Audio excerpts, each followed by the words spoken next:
اعوذ باللہ من الشیطان الرجیم بسم اللہ الرحمن الرحیم الصلاۃ والسلام علیکہ یا رسول اللہ صلی اللہ علیہ وآلہ وسلم السلام علیکم رحمۃ اللہ وبرکاتہ۔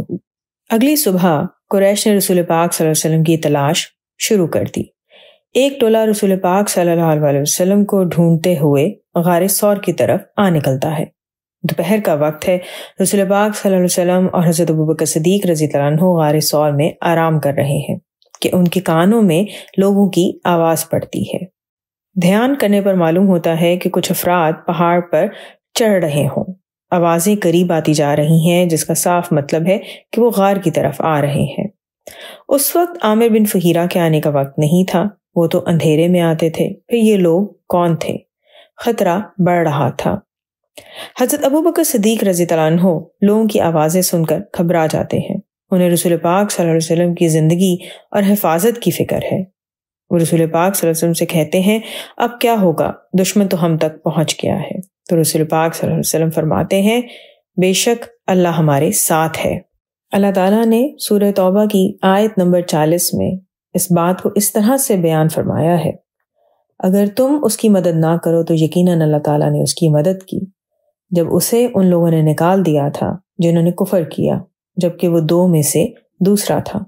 جب وہ دونوں غار میں تھے، جب وہ اپنے ساتھی سے کہہ رہا تھا غم نہ کرو، یقیناً اللہ تعالیٰ ہمارے ساتھ ہے، تو اللہ تعالیٰ نے اس پر اپنی سکینت نازل کی اور اس کو ایسے لشکروں کے ساتھ قوت دی جن کو تم نے نہیں دیکھا، اور ان لوگوں کی بات نیچی کر دی جنہوں نے کفر کیا، اور اللہ تعالیٰ کی بات ہی سب سے اونچی ہے، اور اللہ تعالیٰ سب پر غالب کمال حکمت والا ہے۔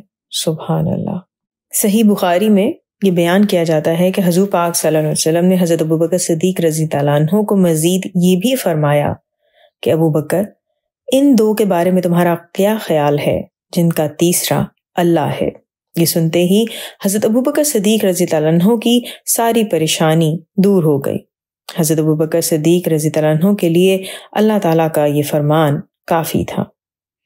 ادھر غار تک آنے والے جو حضور پاک صلی اللہ علیہ وسلم کو ڈھونڈ رہے تھے، غار کے دروازے پر پہنچ کر رک گئے۔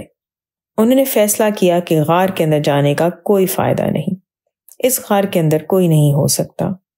تو حضور پاک صلی اللہ علیہ وسلم اور ابوبکر صدیق رضی اللہ عنہ اس غار میں نہیں ہے۔ آوازیں غار کے اندر صاف سنائی دے رہی تھیں۔ عجیب بات ہے کہ اتنی محنت کے بعد وہ پہاڑ پر چڑھے، غار تک پہنچے، لیکن غار کے اندر دیکھے بغیر واپس جانے کا فیصلہ کر بیٹھے تھے۔ وہ لوگ پہاڑ سے نیچے اتر گئے۔ کچھ دیر بعد عرب کا مشہور کھوجی قرص بن علقمہ کھوج لگاتے لگاتے غار ثور تک پہنچ گیا۔ وہ بہت حیرانی سے کہتا ہے کہ قدموں کے نشان یہاں پہنچ کر ختم ہو گئے ہیں۔ کچھ سمجھ نہیں آ رہا کہ جن لوگوں کے قدموں کے نشان ہمیں یہاں تک لائے وہ اس کے بعد کدھر گئے ہیں؟ وہ دائیں گئے ہیں، بائیں، یا پہاڑ پر چڑھ گئے ہیں؟ اس کے بعد قدموں کے نشان غائب ہیں۔ قرص بن علقمہ کی نظر جب غار کے منہ پر پڑتی ہے تو وہ کہتا ہے، یہ تو محمد صلی اللہ علیہ وسلم کے پیدا ہونے سے بھی پہلے کا لگتا ہے، وہ یہاں نہیں ہو سکتے۔ اور اس کے بعد وہ کھوجی پہاڑ سے نیچے اتر جاتا ہے۔ ان کے جانے کے بعد رسول پاک صلی اللہ علیہ وسلم اور حضرت ابوبکر صدیق رضی اللہ عنہ غار کے منہ کی طرف آتے ہیں۔ وہ کیا دیکھتے ہیں کہ غار کے منہ پر مکڑی کا جالا بنا ہوا ہے۔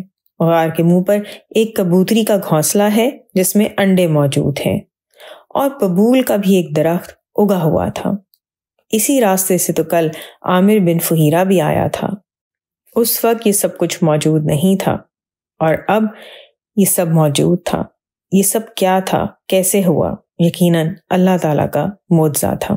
رسول پاک صلی اللہ علیہ وسلم کو غار میں رکے ہوئے تیسری رات ہے۔ عامر بن فہیرہ غار میں دودھ اور کھجوریں لے کر آیا ہے۔ اس نے بتایا کہ قریش رسول پاک صلی اللہ علیہ وسلم کی تلاش سے مایوس ہو گئے ہیں۔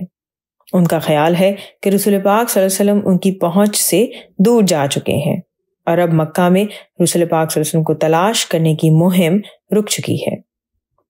رسول پاک صلی اللہ علیہ وسلم نے فیصلہ کیا کہ وہ اگلی رات غار سے نکل کر یثرب کی طرف روانہ ہوں گے۔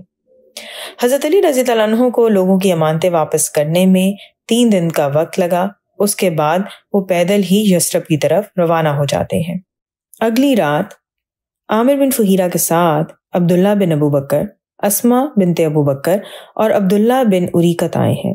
یہ سب لوگ چوری چھپے غار میں پہنچتے ہیں، اپنے ساتھ کھانا اور راستے کا کچھ سامان لاتے ہیں، لیکن کوئی رسی یا ڈوری لانا بھول جاتے ہیں۔ تو تب اسما بنت ابو بکر رضی اللہ عنہا اپنے بندے قبا کو 2 حصوں میں تقسیم کرتی ہیں اور ایک حصے سے سامان باندھ دیا جاتا ہے۔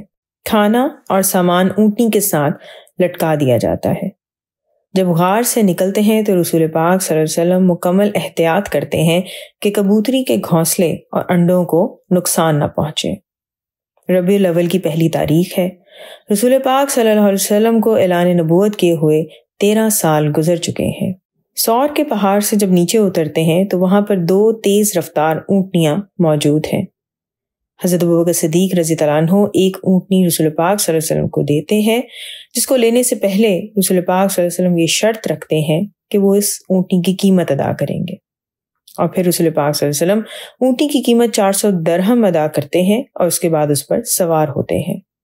یہ اونٹنی قصوہ کے نام سے جانی جاتی ہے۔ یہ سرخ و سفید رنگ کی اونٹنی ہے۔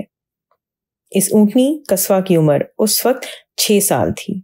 مکہ سے نکلتے ہوئے ہجرت کی رات رسول پاک صلی اللہ علیہ وسلم نے حضورہ کے مقام پر بیت اللہ پر آخری نظر ڈالتے ہوئے کہا کہ خدا کی قسم تو اللہ کی سب سے بہترین زمین اور اللہ کی نگاہ میں سب سے بڑھ کر محبوب ہے۔ اگر مجھے یہاں سے نکالا نہ جاتا تو میں مکہ کبھی نہ چھوڑتا۔ جب رسول پاک صلی اللہ علیہ وسلم جفا کے مقام پر پہنچے تو اس وقت سورہ قصص کی آیت نمبر 85 نازل ہوئی تھی، جس میں اللہ تعالیٰ نے فرمایا، یقیناً جس نے آپ پر قرآن فرض کیا ہے وہ آپ کو ایک اچھے انجام تک ضرور واپس لانے والا ہے۔ آپ کہہ دیں کہ میرا رب ہی زیادہ جاننے والا ہے کہ کون ہدایت لے کر آیا ہے اور کون واضح گمراہی میں ہے۔ الصلاۃ والسلام علیکہ یا رسول اللہ صلی اللہ علیہ وآلہ وسلم۔ السلام علیکم ورحمۃ اللہ وبرکاتہ۔